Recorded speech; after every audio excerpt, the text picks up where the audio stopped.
Hello मित्रों, स्वागत है आपका मेरे YouTube चैनल raghavsir.com में। आज हम कक्षा 10वीं विषय विज्ञान के अध्याय 1 रासायनिक अभिक्रियाएं एवं समीकरण के समझ आधारित महत्वपूर्ण प्रश्न को समझ रहे हैं। आज का हमारा पहला प्रश्न है, क्या होता है जबकि जिंक धातु यानी जस्ता धातु का एक टुकड़ा कॉपर सल्फेट के विलयन में डालते हैं, एल्युमिनियम धातु का टुकड़ा हाइड्रोक्लोरिक अम्ल में डालते हैं, सिल्वर धातु का टुकड़ा कॉपर सल्फेट के विलयन में डाला जाता है। अर्थात आपको ये सारे प्रयोग या तो आपको लैब में करना पड़ेंगे या अपने दिमाग में करना पड़ेंगे, इसलिए इनको समझ आधारित प्रश्न कहा गया है। देखिए, दिखने में बड़ा कठिन लग रहा है, परीक्षा में आ सकता है, समझ जाएंगे तो उत्तर बहुत सरल है। लीजिए हम उत्तर की ओर बढ़ते हैं। पहले प्रश्न की ओर ए वाले ऑप्शन पर गौर करिए। ए में कहा गया है जिंक अर्थात जस्ता धातु का एक टुकड़ा कॉपर सल्फेट के नीले विलयन में डालते हैं। कॉपर सल्फेट पहले देखा नीले रंग का विलयन होता है, जिंक या जस्ता धातु सफेद रंग की होती है। हमारे शुष्क सेल जो ड्राई सेल आते हैं, बैटरियों में डालते हैं, टॉर्च में डालते हैं, उनका जो बाह्य आवरण या खोल होता है, जो गिलास होता है, वो जिंक या जस्ते धातु का ही बना होता है। आसानी से हमारी लैब में जस्ते धातु की छीलन मिल जाती है।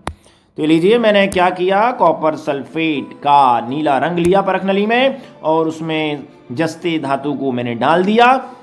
तो हम लोगों ने पूछा अब क्या होगा, क्या होगा? पड़े रहने दो जस्ते धातु को कॉपर सल्फेट के नीले रंग में थोड़ी देर के लिए। आप देखेंगे कि कॉपर सल्फेट का नीला रंग गायब हो गया है, मलिन पड़ गया है, और जो जस्ता धातु थी वो जस्ता धातु पर ब्राउन रंग की परत चढ़ गई है। तो पूरी पिक्चर समझ में आ गई होगी आपको। ऐसा कैसे हुआ?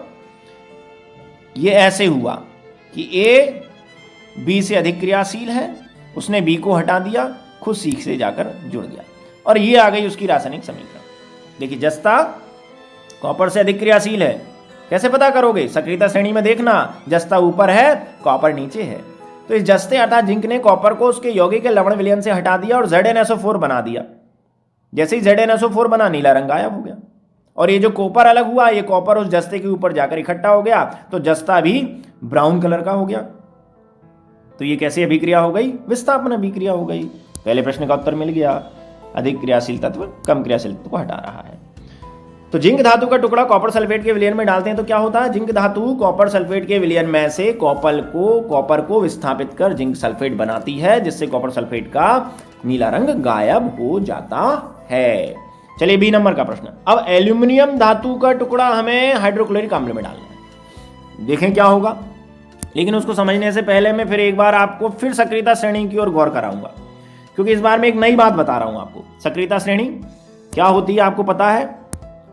तत्वों, पदार्थों या धातुओं को उनकी क्रियाशीलता के घटते हुए क्रम में हमने जमाया है। ऊपर अधिक क्रियाशील तत्व है, नीचे कम क्रियाशील तत्व है। ऊपर वाला तत्व नीचे वाले तत्व को उसके लवण विलयन या यौगिक से प्रतिस्थापित कर देगा। लेकिन गौर करिए, यहां बीच में H लिखा हुआ है, जो मैंने अलग रंग से दिखा रखा है। H means hydrogen. कुछ तत्व हाइड्रोजन के ऊपर हैं, कुछ तत्व हाइड्रोजन के नीचे हैं। तो इससे क्या नई जानकारी मिलती है? इससे यह जानकारी मिलती है कि जो तत्व सक्रियता श्रेणी में हाइड्रोजन के ऊपर हैं, वे अम्लों से क्रिया करेंगे और अम्लों से क्रिया कर हाइड्रोजन परमाणुओं को हाइड्रोजन गैस के रूप में विस्थापित करेंगे।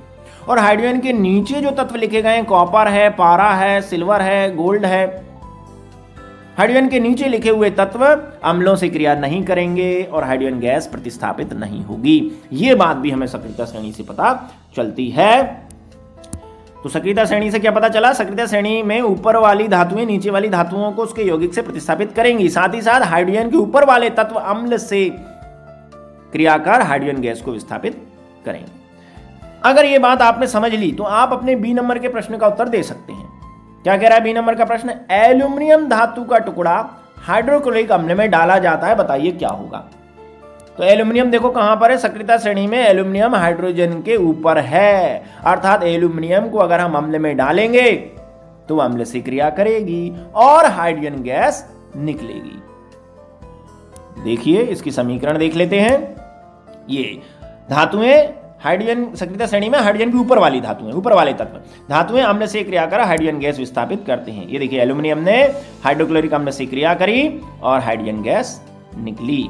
इस अभिक्रिया में चूंकि हाइड्रोजन गैस निकल रही है, तो आप हाइड्रोजन के पीछे इस प्रकार तीर का निशान भी लगा सकते हैं। तो हमारा दूसरा उत्तर हो गया कि एल्यूमिनियम धातु तनो हाइड्रोक्लोरिक अम्ल से क्रिया कर हाइड्रोजन परमाणुओं को हाइड्रोजन गैस के रूप में विस्थापित कर देगी।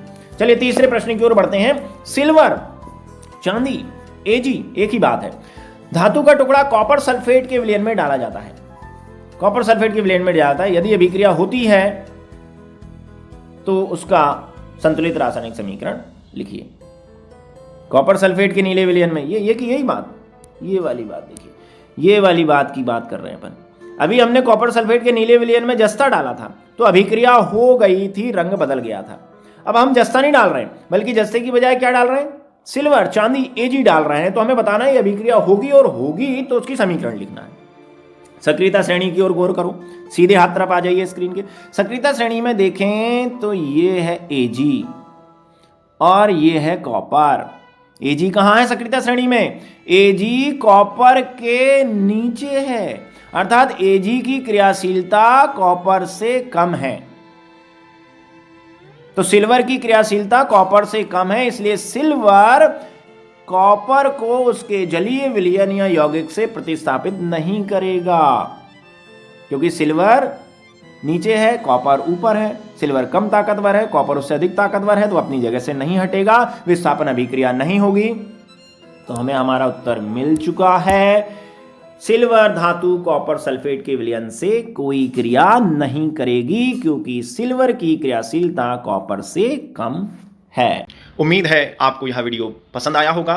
इसे अधिक से अधिक लाइक तथा शेयर कीजिए तथा ऐसे अन्य शिक्षास्पद वीडियो को देखने के लिए मेरे चैनल को सब्सक्राइब कीजिए। बहुत बहुत धन्यवाद।